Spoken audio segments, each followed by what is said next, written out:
Thank you all for coming down tonight to NYC Bagpipes Bagpipe Club. We are very delighted tonight. Tonight is a very special presentation because we are going to be having Highland dancing presented by Shot of Scotch and Emily Ritter.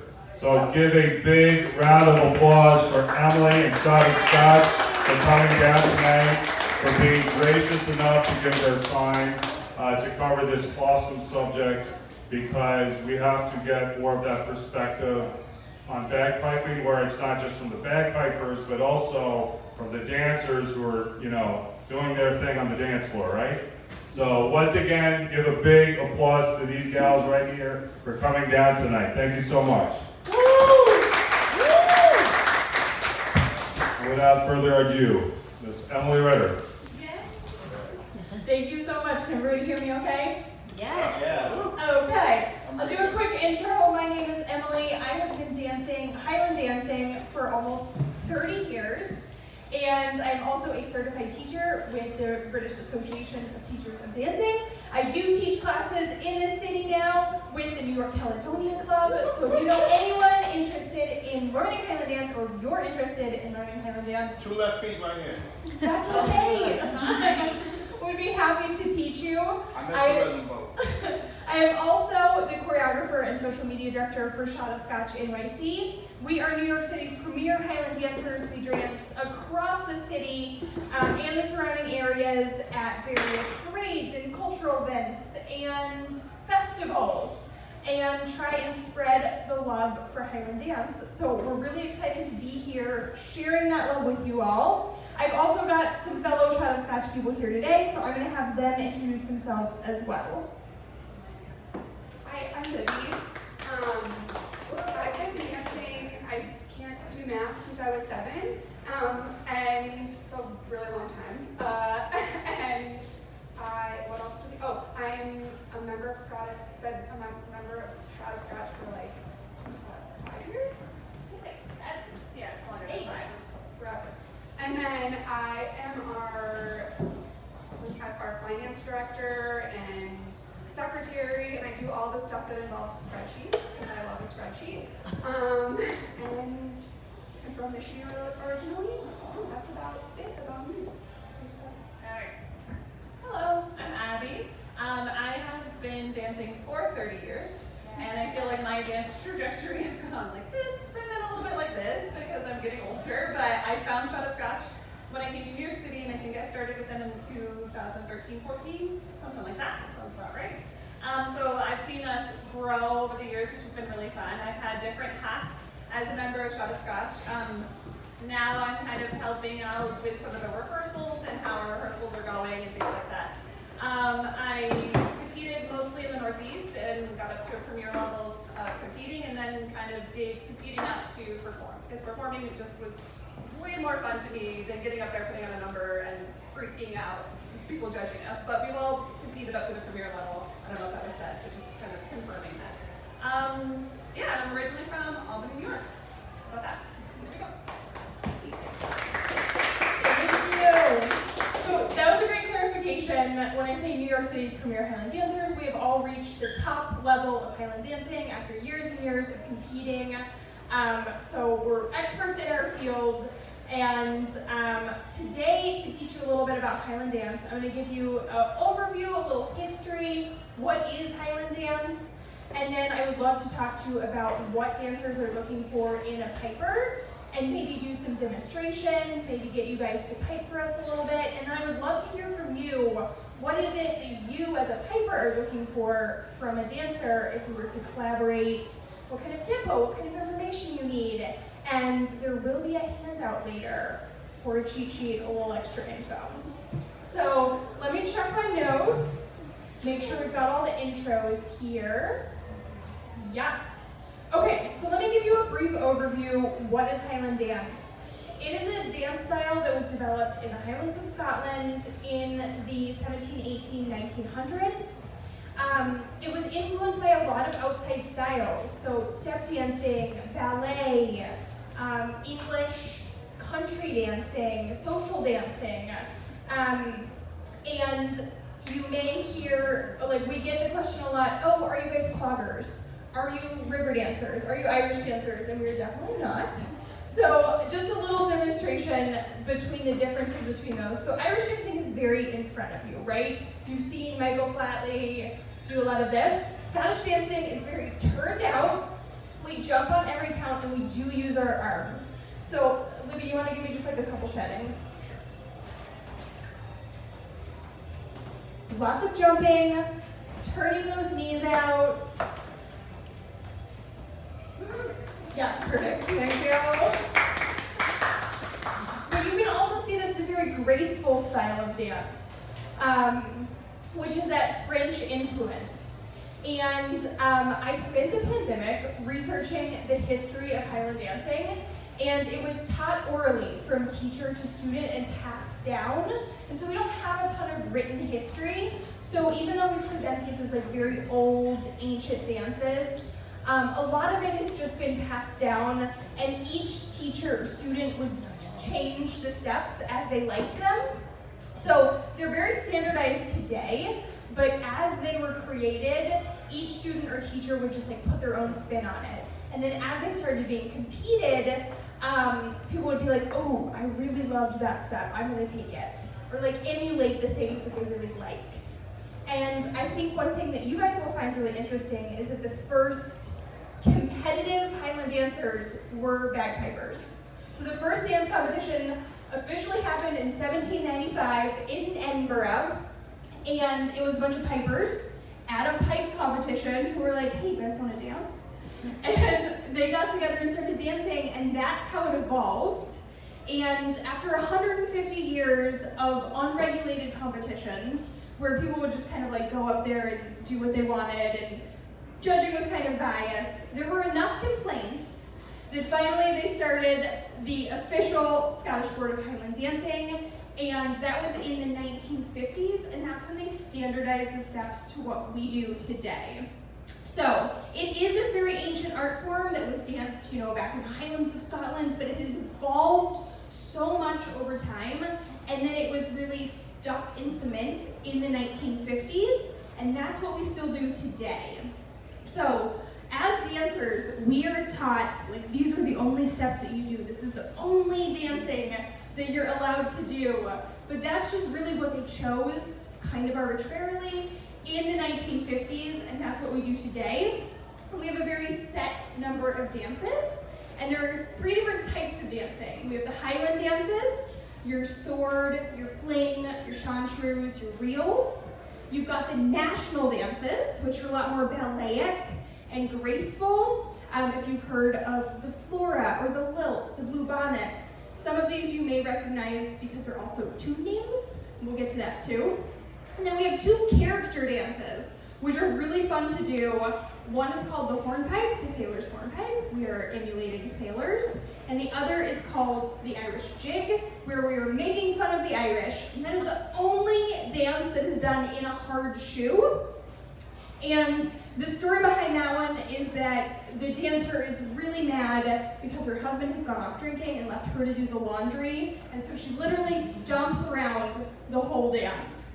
And back in the day, a lot of the dances were actually more character dances. You actually put a lot more energy and excitement into them.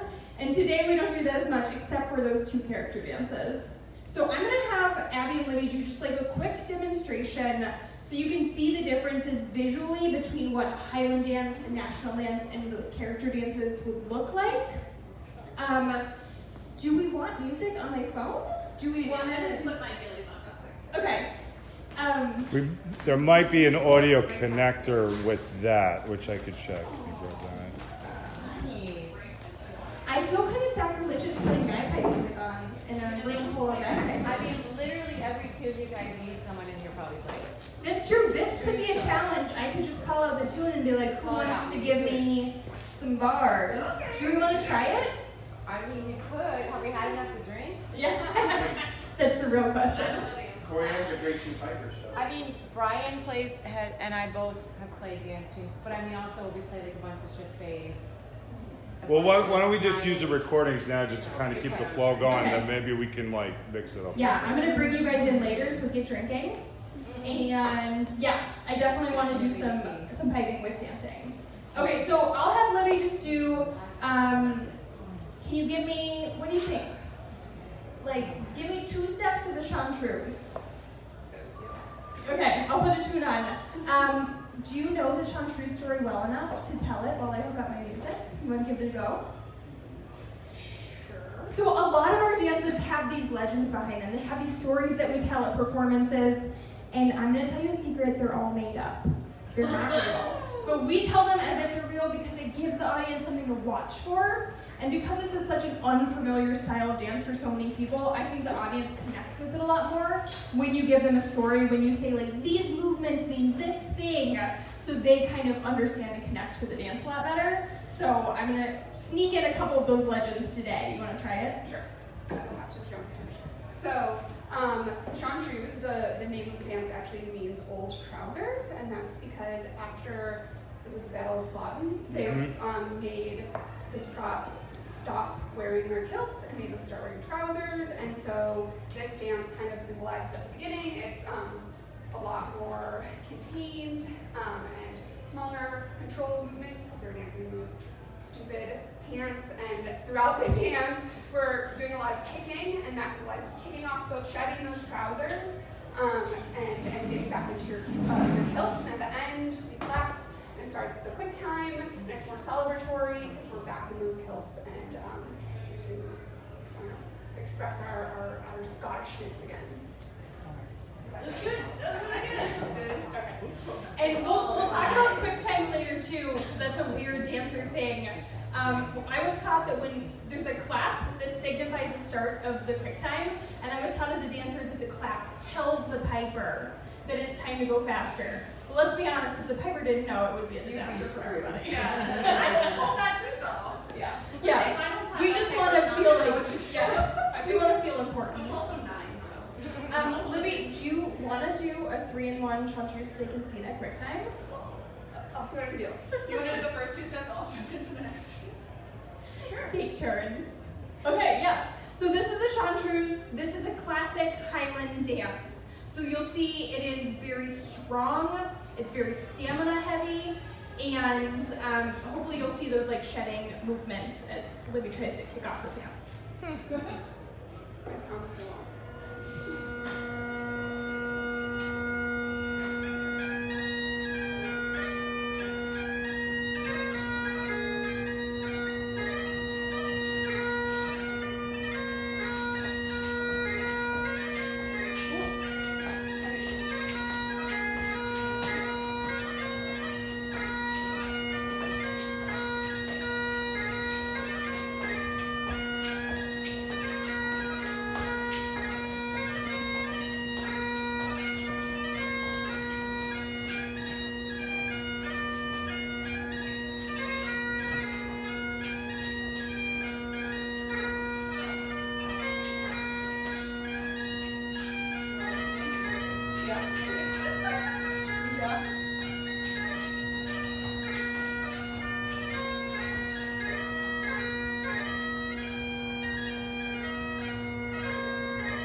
Okay, Piper quiz time. Does anybody know that tune?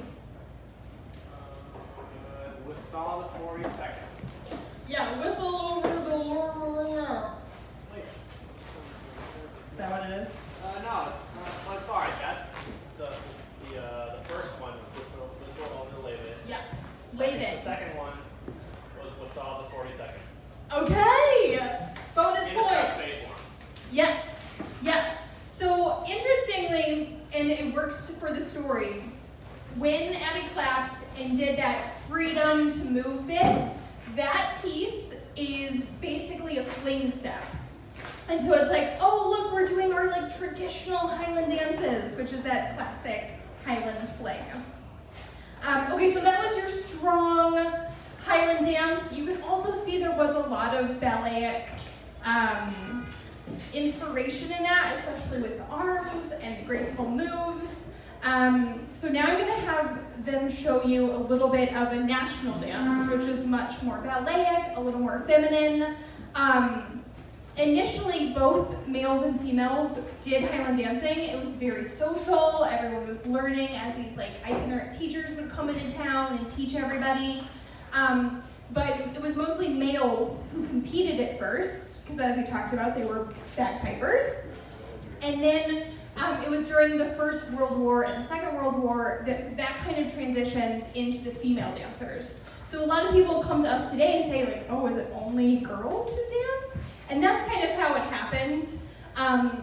But these dances would have been done by both men and women. However, these national dances are a lot more graceful. So I personally love to dance them.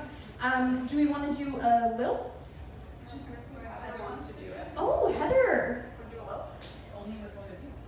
You can also do like 2 steps of it. We don't have to like go crazy. I do like the lilt. Do it together. I don't know if you have enough room, but yeah, we can try it. Mention the skirt that we're not holding. Oh, and they are holding their skirt. So there are also, you know how I said that there were 3 different dance types? There are 4 different dance costumes that we wear. The traditional kilt, which would have been worn for that chanteuse. The aboyan outfit, which is a costume that was created just for women, because dancers used to wear kind of more of a piper outfit with the sporin and all this like heavy stuff that was jangling, and they were like, this is not beautiful, this is not graceful, so they created an outfit just for ladies. So they will be holding their skirt. You can get an idea of that. And this is the Scottish lilt.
These moves are literally called bourrées derrières, that's a French word.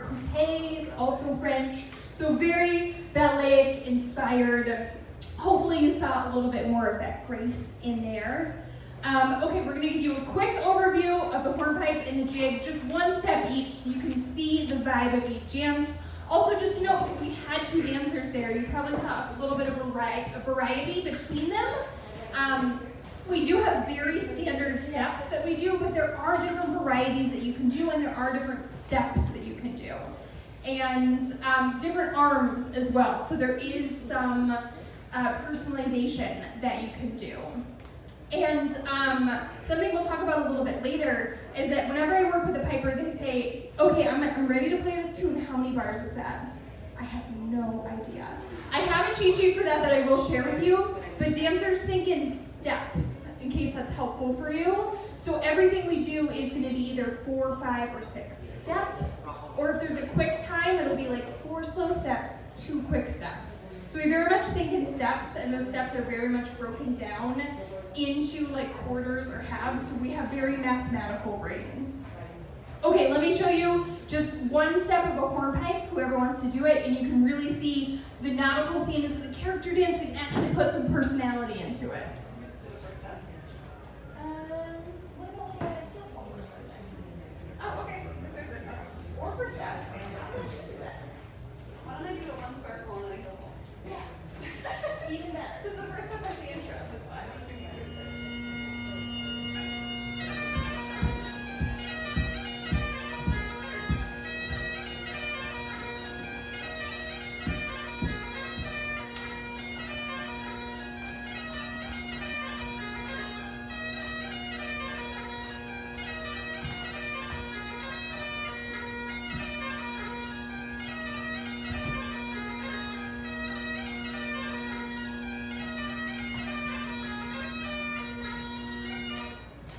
So as literally pulling, grow, calling things, being on the ship, swaying back and forth. Does anybody know that tune? I don't know what that official one was, but one that we do it to a lot is called jack guitar. If anyone has ever played that one. And fun fact, this dance was often called a jack guitar back in the day. So very linked What to was the called a bagpipe jack tunes. guitar back then? The sailor's hornpipe. Okay. Like interchangeably, sometimes it would be called jack guitar. Okay, interesting. Yeah. Okay, an Irish jig now. So the other character dance, this is the one normally done in hard shoes, and they have hard heels with little clickers in them. So you really get to make a lot of noise with this one, but Libby will make you. And remember, this is the one where we're making fun of the Irish.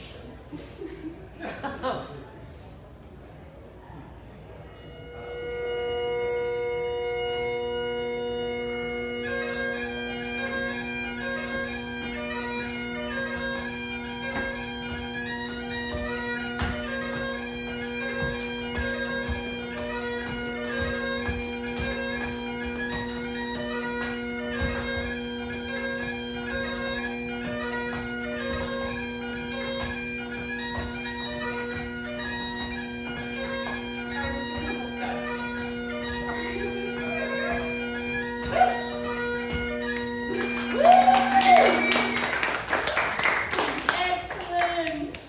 So that's kind of my overview of the history of Highland dance. If you have any questions and you want any sort of detailed information, I am a font of knowledge. It's my historic passion. Feel free to ask me any questions about Highland dancing, but we're going to move on to the portion of what is a dancer looking for in a piper, because I think that might interest all of you.